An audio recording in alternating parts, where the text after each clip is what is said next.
Hey, we're going to talk a little bit about, there's a lot of talk on different videos and things on the web and stuff about Buddy's left hand and how Buddy Rich did his left hand thing.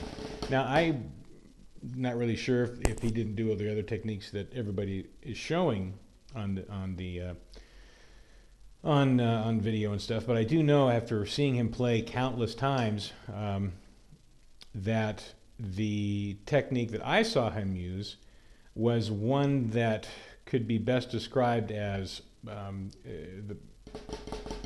what you would be doing if you were to play flams at a very rapid tempo. In other words, okay, that is what it. Okay, and the way that he would do this is he would take and he'd pull. I'm going to scoot the camera. Watch this. This is a Cecil B. DeMille production here. Okay. Now I'll get a little bit better. So what we're going to do is we're going to take and move the camera so you can kind of see what my fingers are doing. My fingers are going to be basically, the quickest way to develop this is to keep the tip of the stick down. You're going to slide the index finger down the shaft of the stick and bring it back, and you're going to release with the bottom finger. Do you see that right there?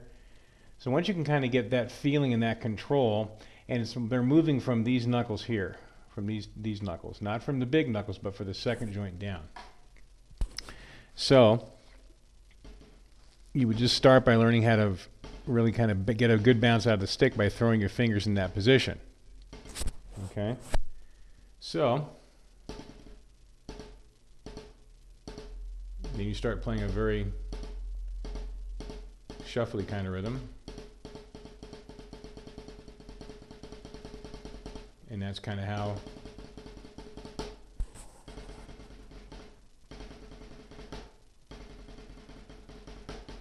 like this. Now the way he would apply it, we'd be playing groups of 3s and 5s and 7s.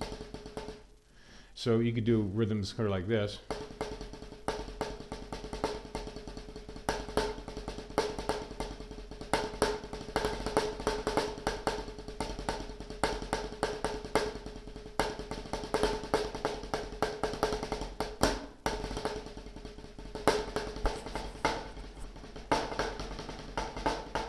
So that's kind of how he would, at least what I saw him doing when he would be doing those little things. The other way he would do it would be to keep pressure with the index finger and thumb. Not a lot, but just enough so that if he were to let go with this, if he were just to collapse it, it would go directly to the drum head and bounce. So that would be done without moving the index finger. It's just simply with the ring and ring finger, little finger. So those are the two things that I remember him doing. So a lot of my students will ask me, you know, what is that you do with your left hand? And I do a number of things. I can do this thing. I got the thumb and first finger thing going, as well as a larger version of the kind of like the inline thing here that you see on the squeeze and release Murray Spivak taught. So there's a lot of things that I can do with my left hand. So it's not just like I would recommend sitting down and just developing one thing like that, okay? You know, the right hand, of course, that is just a Jojo Mears video does an incredible job with that. And this is not to say everybody else is wrong, okay? I've not seen Buddy play every time. I've not seen every performance of his. It's not what I'm suggesting, but what I have seen is this. Another way to apply this would be to play flam taps. The right hand.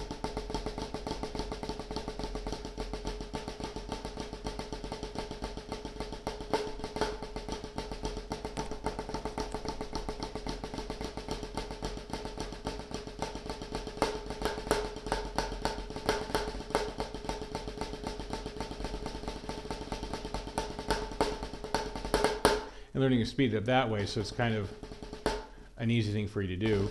And I guess it's kind of also a good way to develop releasing for the double stroke roll too, I suppose, to maintain the bounce. So anyway, that's Buddy's left hand, and www.metrodrumschool.com, or call me in Denver at 303-756-9041. You can email me at questions@metrodrumschool.com. Thanks a lot, and we'll talk to you soon. Bye-bye.